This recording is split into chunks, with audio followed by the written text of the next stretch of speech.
কর। বিসমিল্লাহির রহমানির রহিম। আসসালামু আলাইকুম ওয়া রাহমাতুল্লাহি ওয়া বারাকাতুহু। প্রিয় শিক্ষার্থীবৃন্দ, আশা করি সবাই তোমরা ভালো আছো। আজকে তোমাদের কাছে আমি নতুন একটা বিষয় নিয়ে উপস্থিত হয়েছি। সেই বিষয় সম্পর্কে তোমাদের আমি ধারণা দিয়ে থাকব। আজকে তোমাদের পাঠের বিষয় প্রথম অধ্যায়, নবম শ্রেণীর প্রথম অধ্যায়, অর্থনীতি পরিচয়। আমরা প্রথমে চ্যাপ্টারটার নাম দেখি, অর্থনীতির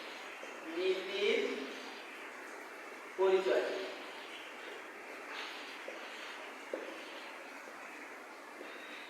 প্রিয় শিক্ষার্থীবৃন্দ, প্রথম অধ্যায় অর্থনীতির পরিচয় এই সম্পর্কে আমরা এখন ধারণা দিয়ে থাকব। প্রিয় শিক্ষার্থীবৃন্দ, তোমরা জানো যে যে কোনো কিছু পাঠের বিষয়ের আগে সেই বিষয় সম্পর্কে কিভাবে উৎপত্তি হয়েছে এবং এর কিভাবে বিকাশ লাভ করছে সেই বিষয় সম্পর্কে আমরা একটু ধারণা দেব। প্রথমে আমরা আসি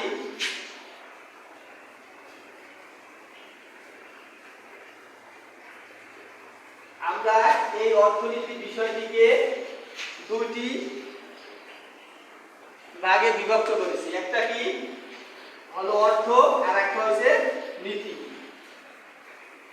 দুইটাকে যদি ভেঙে ভেঙে যদি তার অর্থ করি, তার দ্বারা অর্থ বলতে আমরা এখানে টাকা পয়সা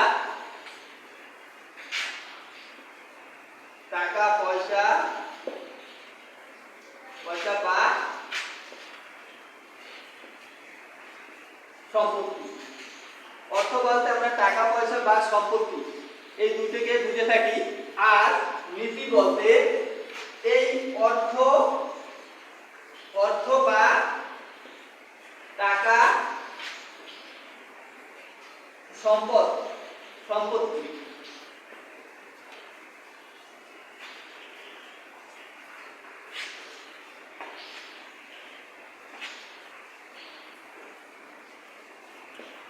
এখানে অর্থ বলতে টাকা পয়সা বা সম্পত্তি, আর নীতি বলতে অর্থ বা টাকা পয়সা সম্পদ কিভাবে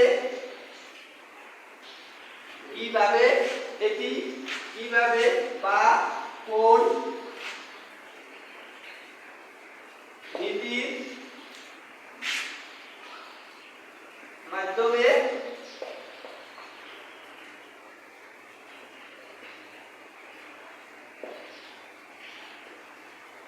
পরিচালিত হবে।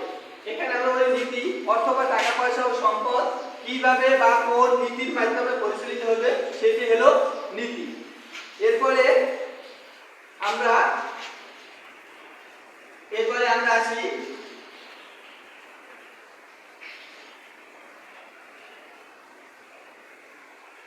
কিভাবে অর্থনীতি রূপ লাভ করেছে। প্রথমে অর্থনীতি শব্দ হলো অর্থনীতি শব্দ হলো, বা এটাকে আমরা অর্থনীতির ইংরেজি শব্দ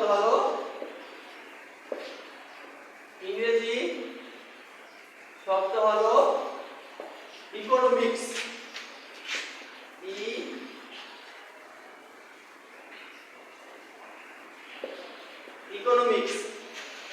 এই ইকোনমিক্স শব্দটি আবার বা গ্রিক শব্দ বলা হয়।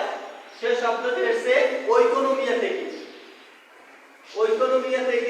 ইকোনমিক শব্দটি এসেছে।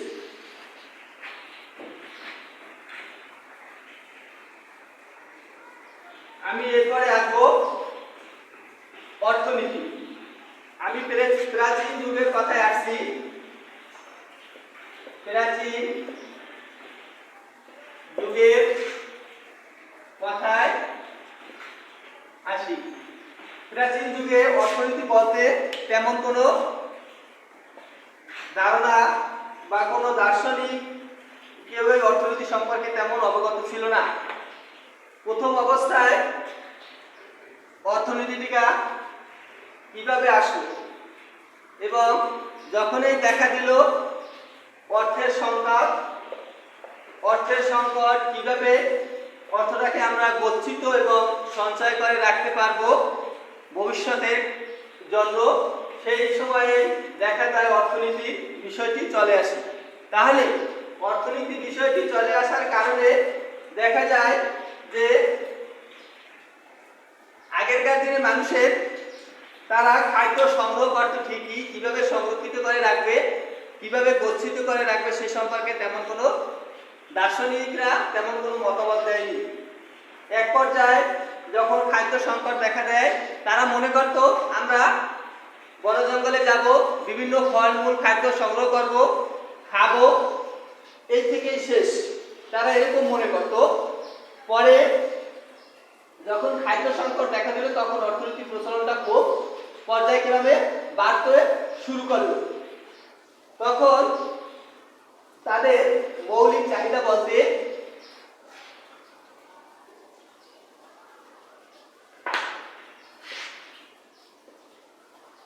প্রাচীন যুগে মৌলিক চাহিদা বলতে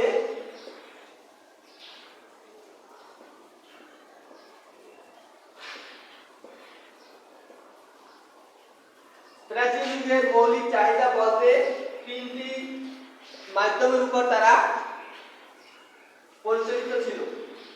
এক নম্বরে খাদ্য, দুই নম্বরে বস্ত্র, তিন নম্বরে বাসস্থান। প্রাচীন যুগের কথা আমি বলতেছি শিক্ষার্থীরা। প্রাচীন যুগে মৌলিক চাহিদা বলতে তিনটি জিনিসের উপর তারা সীমাবদ্ধ ছিল। একটা হলো খাদ্য, একটা হলো বস্ত্র, আর একটা বাসস্থান। আমাদের বর্তমান যুগে আমরা যে মৌলিক চাহিদা বলতে চারটা জিনিসের উপর আমরা ডিপেন্ড করি, তার ভিতরে আমরা এখানে আরো দুটো জিনিস আছে। একটা হলো চিকিৎসা,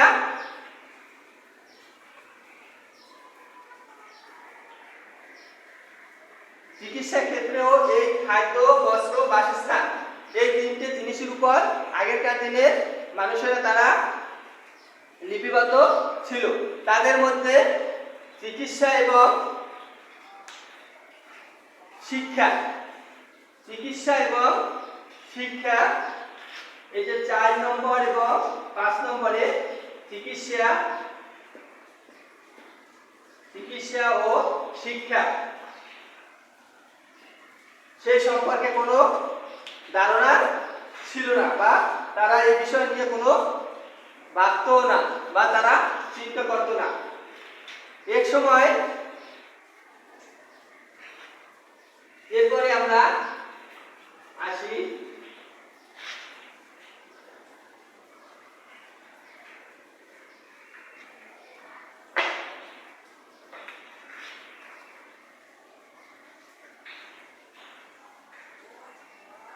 অর্থনীতির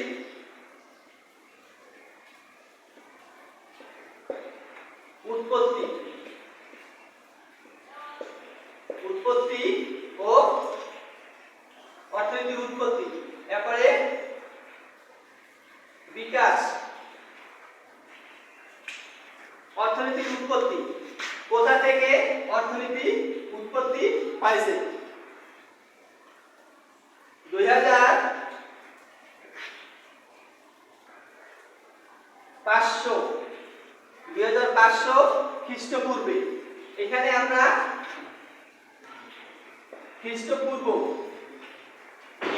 খ্রিস্টপূর্ব বলতে যীশু খ্রিস্টের জন্মের পূর্বের সময়কে খ্রিস্টপূর্ব বলা হয়, তোমরা সবাই জানো।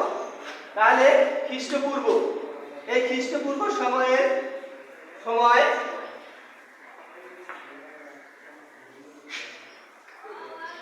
খ্রিস্টপূর্বে 2500 খ্রিস্টপূর্বে হিব্রু ধর্মীয় গ্রন্থে 2500 খ্রিস্টপূর্বে হিব্রু হিব্রু ধর্মীয়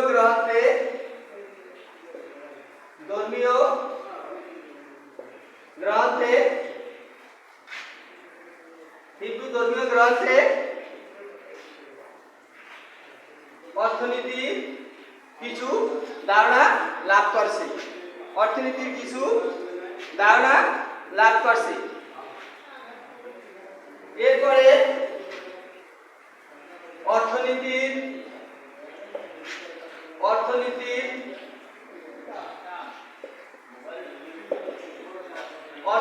দুই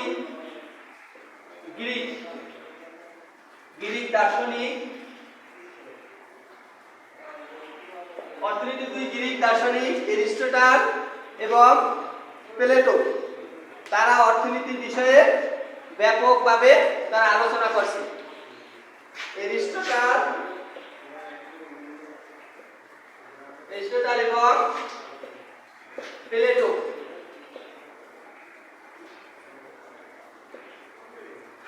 এই দুইজন গ্রিক দার্শনিক তারা অর্থনীতির বিষয় সম্পর্কে ব্যাপক ধারণা লাভ করছে।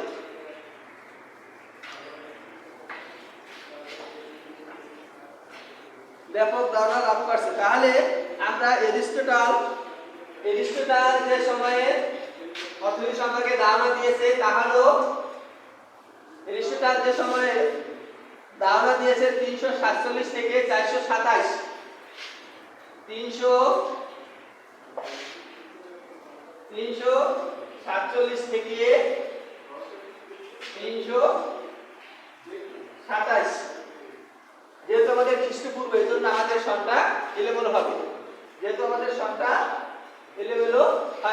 347 থেকে বন্ধুরা ভুল হয়েছে 347 থেকে 427 খ্রিস্টাব্দে। এবারে 322 থেকে 384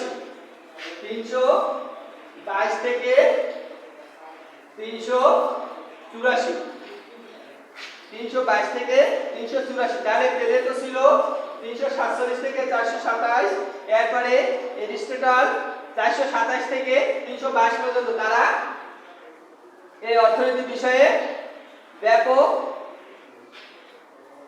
আলোচনা করেছে এবং অর্থনীতির বিকাশ বা প্রসার লাভ করেছে। এরপরে আমরা ব্যাপক প্রসার ও বিস্তার লাভ করছে। এরপরে আমরা আসি 1976 সালে অর্থনীতি একটি গতি লাভ করে। 1776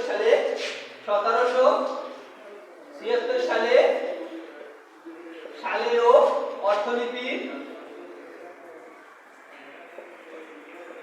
অর্থনীতি ব্যাপক পরিধি লাভ করে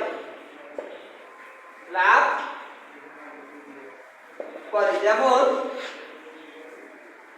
ব্যাপক পরিধি লাভ করে। এ কারণে অ্যাডাম স্মিথ অর্থনীতিকে ব্যাপক ধারণা লাভ করে। এবার এর মাধ্যমে আমরা বিভিন্ন সমস্যার সমাধান করতে পারলাম।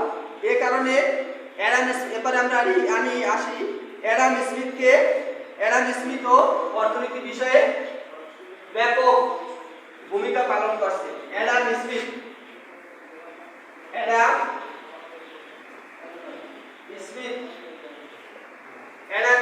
ও অর্থনীতি সম্পর্কে ব্যাপক ভূমিকা পালন করেছে।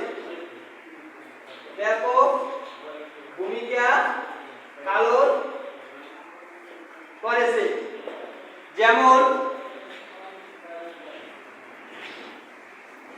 এরিস্টটল, প্লেটো তাদের সম্পর্কে আলোচনা করলাম। এরপরে অ্যাডাম স্মিথ 1776 সালে একটি গ্রন্থ রচনা করেন। অ্যাডাম স্মিথ 1776 সালে অর্থনীতির ব্যাপক পরিবর্তন লাভ করছে। অ্যাডাম স্মিথও অর্থনীতি সম্পর্কে ব্যাপক ভূমিকা পালন করছে এবং 17 1776 সালে 1776 সালে অ্যাডাম স্মিথ একটি বই রচনা করেছে। অ্যাডাম স্মিথ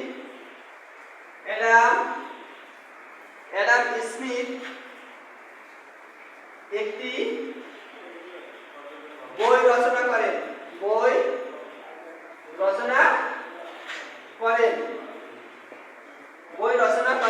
সে বইটির নাম ছিল wealth of nation.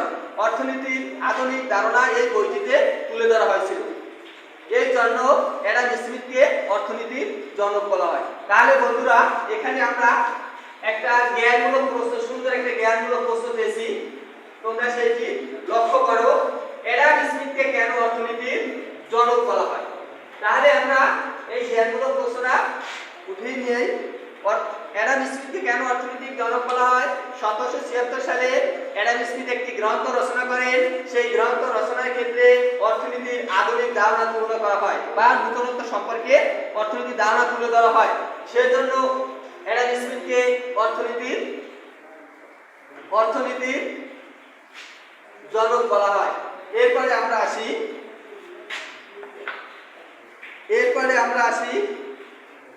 Adam Smith অর্থনৈতিক জনক বলা, এটা আমরা বললাম। এরপরে আমরা আসি বাণিজ্যবাদ। এরপরে আমরা পরবর্তীতে আসবো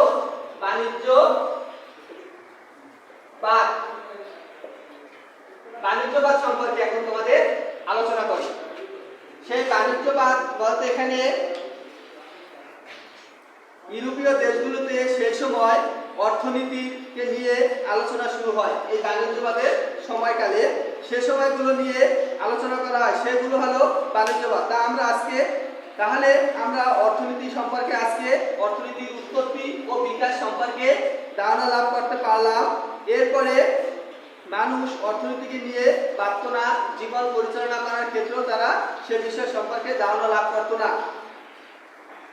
এরপরে আমরা তখন নানান প্রকার সমস্যা দেখা যায়। যখন দেখা যায় জনসংখ্যার আধিক্য বেড়ে যায়, তখন অর্থনৈতিক প্রচলনটা খুব ব্যাপক ভূমিকা পালন করে থাকে।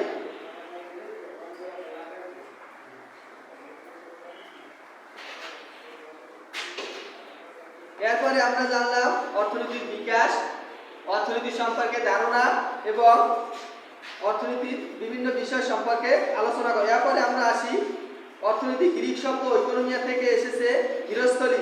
এরপরে আমরা আসি গৃহস্থলী বিজ্ঞান। অর্থনীতি সম্পর্কে এখানে অর্থনীতি বিষয় হলো গৃহস্থলী বিজ্ঞান, বা এখানে গড়ের বিজ্ঞান হিসাবেও আখ্যায়িত করা হয়েছে।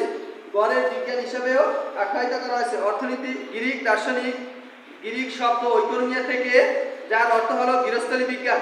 কৌটিল্যের অর্থশাস্ত্রে অর্থনীতি বিষয়ে আলোচনা করা হয়েছে। কৌটিল্যের অর্থশাস্ত্রেও অর্থনীতি বিষয় সম্পর্কে আলোচনা করা হয়েছে। তাহলে আমরা আরো পেয়েছি 1776 সালে অর্থনীতির উৎপত্তি ও ক্রমবিকাশ। 1776 সালে অর্থনীতির পূর্ণরূপ লাভ করছে। এরপরে অ্যাডাম স্মিথের একটি বই রচনা করেছে ওয়েলথ অফ নেশন। সেই বইটিকে অর্থনীতির পূর্ণাঙ্গ রূপ বা আধুনিক অর্থনীতি রূপ লাভ করে, সেই বিষয় সম্পর্কে তোমাদের ধারণা দিয়েছিলাম। পরবর্তী প্রিয় শিক্ষার্থীবৃন্দ, পরবর্তী আমি আর একটা বিষয় নিয়ে তোমাদের এই ক্লাসের উপস্থাপন করব। সেই পর্যন্ত তোমরা অপেক্ষায় থাকো। আর এই ক্লাসটা তোমরা আমরা করোনাকালীন সময়ের কারণে ঘরে থাকবা তোমরা সবাই, আর রীতিমতো পড়াশোনা করো। আসসালামু আলাইকুম।